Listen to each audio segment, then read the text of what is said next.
você pode conhecer a Bíblia de capa a capa, mas se você deixou de orar e jejuar, você esfriou. E você precisa ter urgentemente uma nova experiência com Deus e viver um dia de Pentecostes.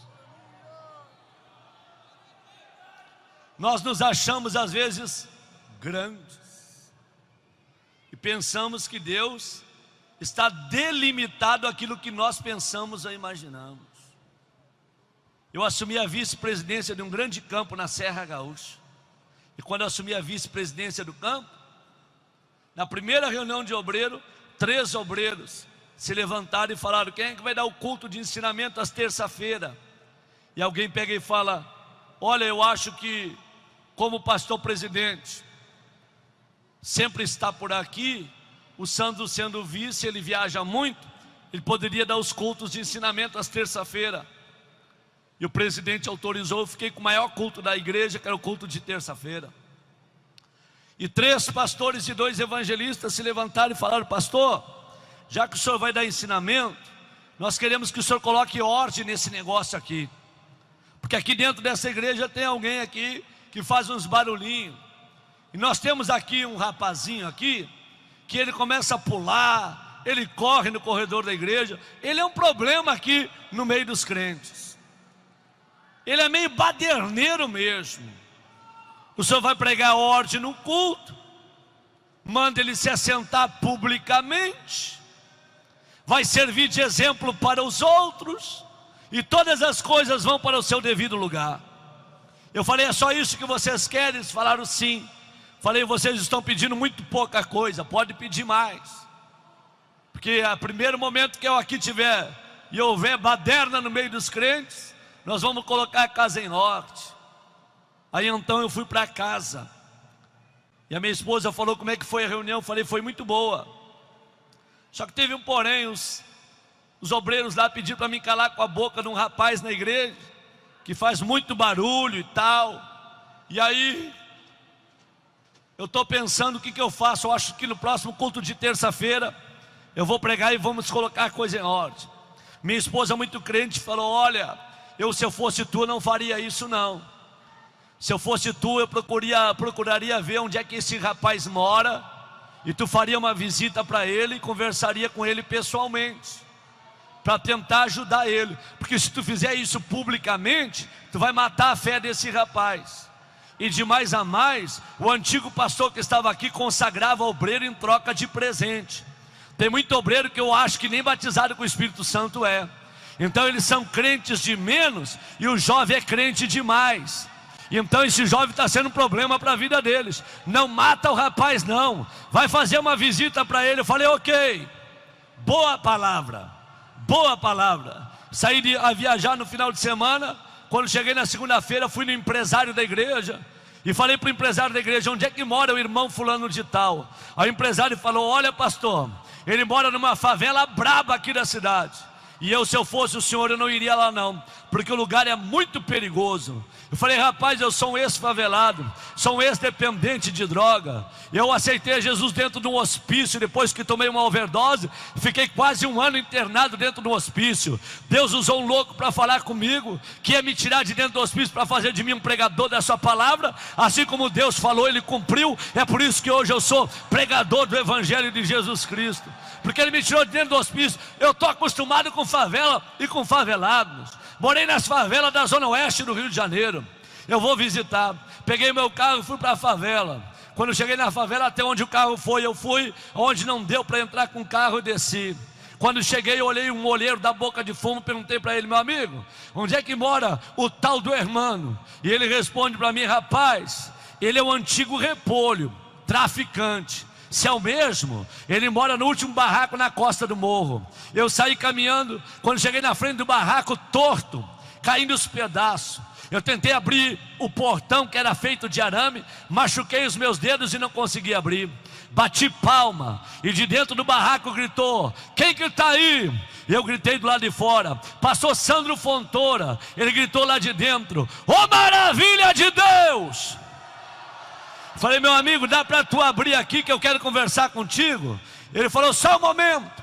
Quando ele abriu a porta do barraquinho dele e olhou para mim, ele levantou as duas mãos para o céu, começou a chorar e a falar em línguas estranhas. Eu falei: rapaz, não é hora de tu dar glória a Deus, não é hora de tu te renovar, é hora de tu abrir aqui esse negócio que eu quero entrar para conversar contigo. Ele falou: pastor, o senhor não está entendendo o mistério não. Faz 3 anos que eu me converti, e desde que eu me converti nunca ninguém veio me visitar, porque eu moro nesta favela, e eles não vêm em favela, eles não visitam o favelado, e eu estou aqui dentro do meu barraco, desde que o senhor chegou na cidade, eu estou orando a Deus, e eu falei para Jesus: se ele é o homem de Deus, e ele tem o mesmo espírito que eu tenho, tu vai trazer ele na porta do meu barraco para orar comigo. Aí eu vou acreditar que existe um Deus no céu que opera milagre na terra. Não é que Jesus ouviu a minha oração, pastor? Falei: ok, abre aqui. Ele abriu a porteirinha e eu entrei. Quando eu entrei no barraquinho dele, me abaixei. Eu falei: é bem rápido que eu tenho para conversar contigo. Ele falou: antes do senhor abrir a boca, deixa eu lhe falar um negócio. Nunca os crentes vieram me visitar, mas os membros da minha família que vêm me visitar, dentro do meu barraco tem doutrina. Falei: doutrina? Qual é a doutrina do teu barraco? Ele falou: ninguém dá palavra nenhuma dentro do meu barraco sem antes orar a Deus. Tem que orar para depois conversar. Podemos orar? Eu falei: podemos. Quem que ora? Eu falei: pode ser tu. Ele levantou as duas mãos para o céu e falou: papai, obrigado porque tu me ouviste, e tu sempre me ouve.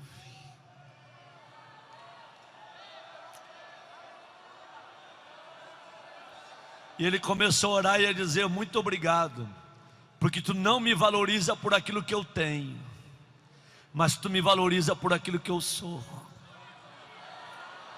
Os homens me valorizam por aquilo que eu tenho, mas tu me valoriza por aquilo que eu sou. E tu sabe que eu te amo. Quando ele começou a orar, subiu um arrepio do meu pé até o caco da cabeça. E o Espírito Santo falou para mim: ei, faz 3 anos que ninguém visita ele, mas faz 3 anos que eu moro com ele 24 horas por dia. Faz 3 anos que eu habito na vida dele. Eu sou apaixonado por ele, e ele é apaixonado por mim. Vigia o que tu vai falar para ele, ok? E eu falei: ok. Quando ele parou de orar, ele falou: posso lhe dar um testemunho rápido? Eu falei: pode. Eu quero lhe mostrar o meu barraquinho. Puxou uma cortina, me mostrou a cama, criado mudo. Me mostrou um fogão a lenha com a chapa brilhando. Falou para mim: vem no meu banheirinho agora. Entrei no banheiro dele de madeira, uma janelinha de madeira. Quando eu olhei para o lado de fora, um precipício, o banheiro suspenso naquele buraco. Olhei para a fresta que estava no meio dos meus pés. Eu falei: vem cá, se essa tábua quebrar, eu desço de espinhadeiro abaixo? Ele falou: desce. Eu pulei de cima da tábua. Falei: tu tá doido, rapaz? Como é que tu me coloca em cima dessa tábua? Ele falou: pastor, antes de eu aceitar Jesus, eu era que nem o senhor. Eu tinha medo de tudo, mas depois que eu aceitei a Jesus, eu não tenho medo de mais nada. Eu li aquele texto da Bíblia que diz que os que confiam no Senhor são como os montes de Sião, não se abalam, mas permanecem para sempre. Meu barraco é de madeira, está torto, mas ele não cai, porque quem mantém meu barraco de pé é Jesus de Nazaré. Falei: tá bom. Quando eu saí do banheiro dele, ele falou: pastor, posso dar um testemunho rapidamente? Rápido. Eu falei: se for rápido, pode. Ele abriu a camisa, me mostrou 3 buracos na caixa do peito. Falei: o que é isso? Recebi 3 tiros de revólver, calibre grosso no peito, e não morri. Sabe por quê, pastor? Deus tinha um plano com a minha vida. Olha esse buraco do outro lado que pegou no braço. Um homem me atravessou com espeto de um lado ao outro. Eu não morri porque Deus tinha um plano com a minha vida. A polícia me levou para dentro de um valão, me deu rajada de metralhadora. Eu não recebi nenhum tiro, só um riscou meu rosto. Sabe por quê, pastor? Deus tinha um plano com a minha vida. Eu estava no presídio preso, e Deus mandou um servente de pedreiro lá no presídio, pediu autorização para os pastores e entrou. Quando ele entrou, ele parou na frente da minha cela e gritou: hermano, tem alguém aqui por hermano? Eu corri, parei na frente da cela, e ele falou para mim: tive um sonho contigo esta noite. Deus me deu uma revelação e te mostrou para mim o sonho, e Deus mandou eu vim aqui te dizer que tu não vai pagar 20 anos de cadeia não. Até o final desse ano tu está fora do presídio. Só que tu tem que correr para a casa de Deus e adorar o nome de Jesus, porque Ele tem uma grande obra na tua vida. E eu levantei a minha mão e falei: se Deus fizer isso, quando eu sair daqui eu nunca mais saio de dentro da igreja. Deus trocou o juiz da cidade, que era um ateu, um à toa, e colocou um juiz crente. O juiz, revisando os processos daqueles que estavam na casa de detenção, encontrou o processo do irmão, mandou soltar o irmão, e o irmão saiu de dentro da cadeia com uma condicional. O juiz doutor Edson deu a ordem: enquanto tu permanecer crente, tu está livre de todas as condenações. O dia que tu se desviar, eu te coloco na cadeia de novo. E ele falou para mim: pastor, eu sou o primeiro que chego, o último que saio. Quando o senhor fala hoje vai ter poder de Deus, eu pulo para cima. Quando o senhor fala a glória de Deus vai descer, eu saio correndo, porque eu sei que Deus é poderoso e Deus opera milagres extraordinários. E ele começou a chorar.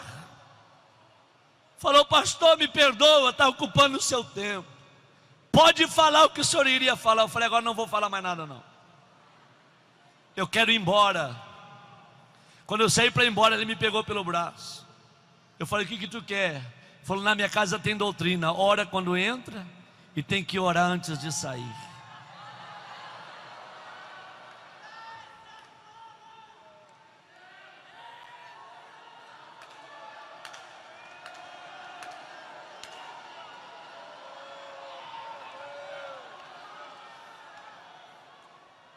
Podemos orar? Eu falei: pode. Eu posso orar abraçado com o senhor? Eu falei: pode. Aí ele me abraçou, e eu pensei que o maluco ia orar 5 minutos. Ele deu um grito no meu ouvido, babou todo o meu rosto e falou: Deus, eu não solto ele enquanto tu não renovar o ministério dele.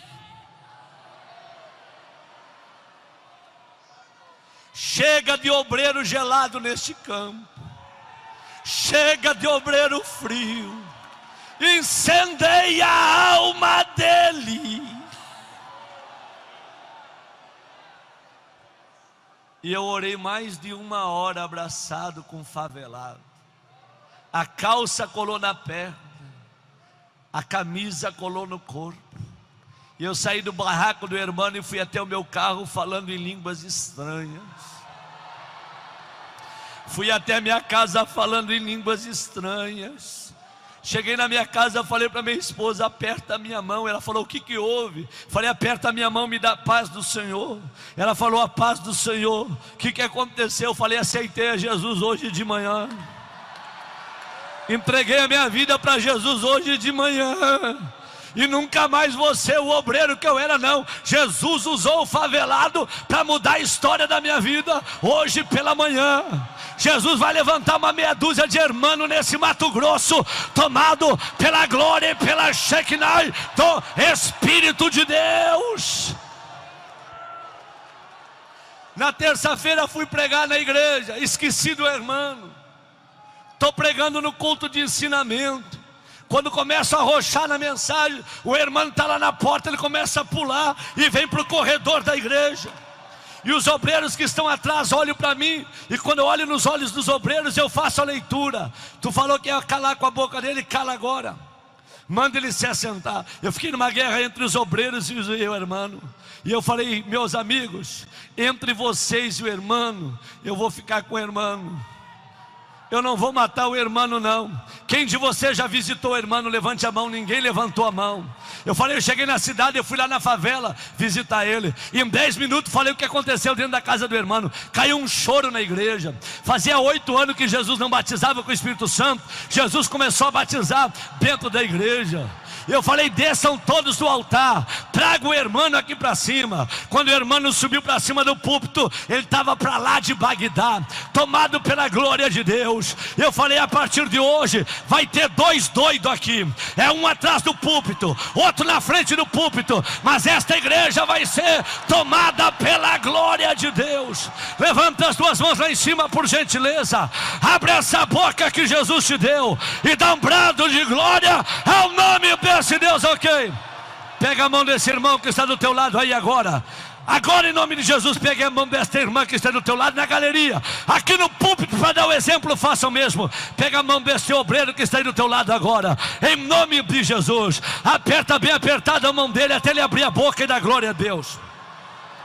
Aperta bem apertada a mão dela até ela abrir a boca e dá glória a Deus. Levanta a mão desse guerreiro para cima, levanta. Levanta a mão dessa guerreira para cima, levanta. Eu vou te dar 1 minuto agora para tu fechar os teus olhos e abrir a tua boca. 1 minuto. 1 minuto agora para tu fechar os teus olhos e abrir a tua boca. Quem tem glória, abre a boca e dá glória. Quem tem aleluia, abre a boca e dá aleluia. Quem é batizado com o Espírito Santo, receba renovo agora. Já.